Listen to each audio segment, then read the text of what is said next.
میں نے حضور کے اس قول سے بھی کہ ما امنہ الا منافق وما خافہ الا مومن، نفاق کا خوف ہوتا ہے صرف مومن کو، اور اس سے اپنے آپ کو محفوظ سمجھتا ہے، امن میں سمجھتا ہے صرف منافق۔ اور یہ دو واقعات ذہن میں رکھ لیجئے تو اس سے اندازہ ہوگا کہ ہمیں بھی اس بات کو بالکل یوں نہیں سمجھ لینا چاہیے یقین کے ساتھ کہ ہمارا نفاق سے کیا سروکار۔ ویسے جیسا کہ میں نے پہلے عرض کیا تھا الحمدللہ ہم منافق نہیں ہیں، لیکن یہ نہ سمجھیے کہ ہم منافق ہو نہیں سکتے۔ آج کی کیفیت پر اللہ کا شکر ادا کیجئے، لیکن یہ کہ وہ چیز ہے کہ جو حملہ آور ہو سکتی ہے۔ آج کسی کو ٹی بی نہیں ہے، اس کی کیا گارنٹی ہے کہ کل نہیں ہو سکتی؟ تو دل میں انسان جھانکے، اول تو یہ کہ اپنے طرز عمل کا جائزہ لے، کہیں نفاق آ تو نہیں گیا۔ اگر محفوظ کرے کہ نہیں ہے تو پھر یہ ہے کہ کم سے کم آئندہ کے لیے اللہ سے دعا کرتا رہے۔ اس کے لیے ضروری ہوگا کہ سمجھیں کہ نفاق ہے کیا۔ جس مرض کی علامات آپ نہیں جانیں گے، آپ کو کیسے پتہ لگے گا کہ ہو گئی بیماری مجھے لاحق ہو گئی؟ جس کو ہم اپنی اصطلاح میں سمپٹمز کہتے ہیں، انہی سے تشخیص ہوتی ہے نا۔ سمپٹمز کیا ہے؟ اب یہ میں آپ کو دو حدیثوں سے سمجھانا چاہتا ہوں۔ اس کو ہمارے علماء نے نفاق عملی سے تعبیر کیا ہے۔ میں اپنی تقسیم تو بعد میں عرض کروں گا کہ میں کس طور سے سمجھانا چاہتا ہوں کہ نفاق کی قسمیں کیا ہیں، لیکن علماء نے ایک اور طریقے سے اس کو سمجھایا۔ بات سمجھانے کا فرق ہے، حقیقت وہی ایک ہی۔ انہوں نے یوں سمجھایا کہ ایک نفاق ہوتا ہے عقیدے کا نفاق، ایک ہوتا ہے عمل کا نفاق، نفاق عملی اور نفاق فی العقیدہ، یہ دو تقسیمیں کی ہیں۔ اور نفاق عملی سے تعبیر کیا ہے اس چیز کو کہ جو حضور صلی اللہ علیہ وسلم کی ان حدیثوں میں آئی ہے۔ یہ حدیثیں، اتفاق کی بات ہے کہ میں نے حال ہی میں ایک مضمون لکھا تھا جس کی دو قسطوں میں اشاعت ہوئی جنگ میں۔ دیکھیے ایک حدیث ہے، دونوں یہ حدیثیں جو میں سنا رہا ہوں آپ کو، یہ متفق علیہ ہیں، یعنی بخاری میں بھی ہے مسلم میں بھی ہے۔ اور یہ میں پہلے کہہ چکا ہوں کہ حدیث کا کوئی درجہ اب اس سے اوپر نہیں۔ متفق علیہ روایت جس کو کہہ دیا جائے کہ جس کی صحت پر امام بخاری اور امام مسلم دونوں کا اتفاق ہے، اور یہ چوٹی کے محدثین ہیں، تو گویا کہ کوئی شک نہیں اب ہمیں ہو سکتا اس حدیث کی صحت میں، اس کے درست ہونے میں، حضور کے کلام ہونے میں کوئی کلام نہیں ہو سکتا۔ وہ دونوں روایتیں کیا ہیں؟ عن ابی ہریرہ، حضرت ابو ہریرہ رضی اللہ تعالیٰ عنہ سے روایت ہے، قال قال رسول اللہ صلی اللہ علیہ وسلم، کہ اللہ کے رسول صلی اللہ علیہ وسلم نے ارشاد فرمایا۔ اب یہاں سے حضور کا جو اپنا قول ہے شروع ہو رہا ہے۔ کیا ہے؟ آیت المنافق ثلاث، منافق کی تین نشانیاں ہیں۔ کیا ہیں؟ اذا حدث کذب، جب بولے جھوٹ بولے،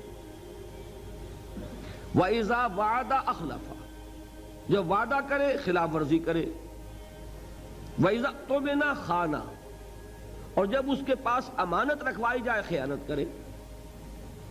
یہ الفاظ تو ہیں بخاری اور مسلم دونوں کے۔ آیت المنافق ثلاث، منافق کی نشانیاں تین ہیں، جب بولے جھوٹ بولے، وعدہ کرے خلاف ورزی کرے، امانت رکھوائی جائے خیانت کرے۔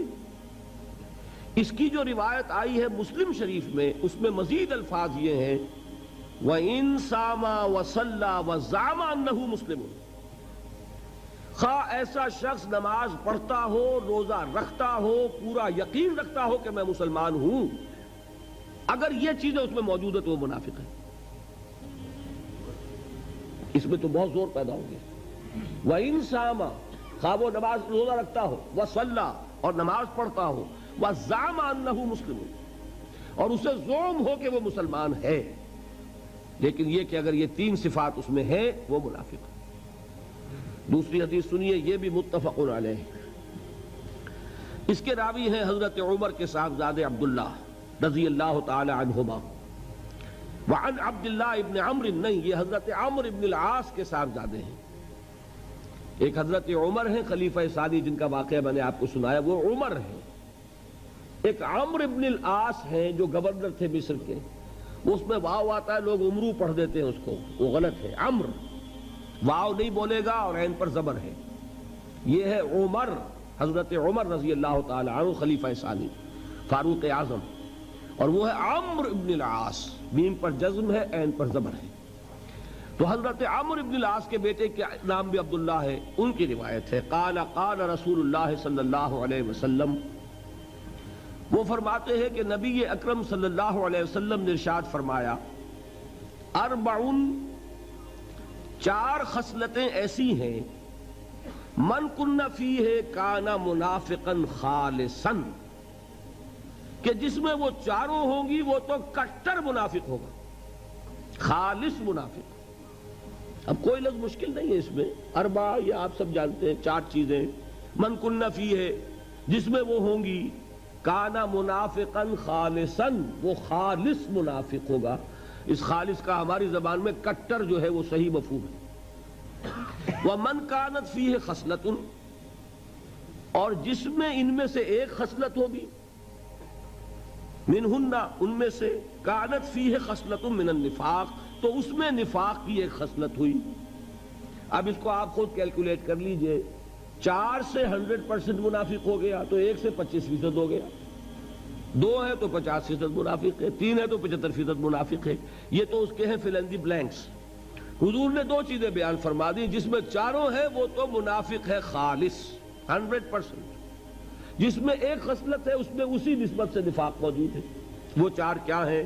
3 تو وہی ہیں جو اس حدیث میں آئی، ایک مزید فرمایا اذا اؤتمن خانہ، جو وہاں آخری تھی وہ یہاں شروع میں ہے، جب اس کے پاس امانت رکھوائی جائے تو وہ خیانت کرے، وَإِذَا حَدَّثَ كَذَبَ جب وہ بولے جھوٹ بولے، وَإِذَا عَاهَدَ غَدَرَ جب کوئی معاہدہ کرے تو بے وفائی کرے، معاہدے کی خلاف ورزی کرے، اور چوتھا بس سنیے وَإِذَا خَاصَمَ فَجَرَ جب کہیں جھگڑ پڑے کسی سے تو آپے سے باہر ہو جائے، کنٹرول نہ رہے اسے اپنے اوپر، اس کو زبان پر کنٹرول نہ رہے کہ جو منہ میں آئے بک دے، جو زبان پر آ جائے کہہ دے، اور جذبات پر قابو نہ رکھ سکے۔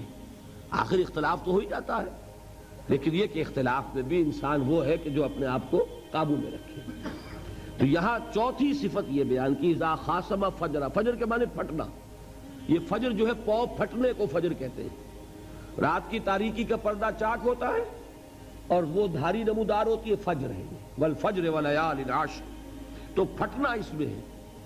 اسی طرح آپ نے پڑھا ہوگا قرآن میں فنفجرت منہ اثنتا عشرۃ عینا، وہ چٹان پر جب عصا پڑا تھا حضرت موسیٰ علیہ السلام کا تو اس میں سے پھوٹ بہے 12 چشمے، تو فجر کا مفہوم ہے پھٹ جانا۔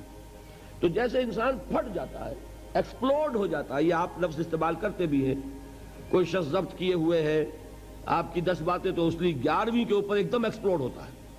تو یہ بھی در حقیقت ایک خصلت ہے نفاق کی، کہ آدمی اپنے اوپر کنٹرول نہ رکھ سکے، اور یہ کہ پھر اس کو کوئی ہوش نہ رہے کہ جو بات میں کہہ رہا ہوں مجھے کہنی چاہیے کہ نہیں۔ یہ ہے 4 وہ خصلتیں کہ چاروں ہوں تو منافق خالص، ایک ہے تو اسی نسبت سے نفاق۔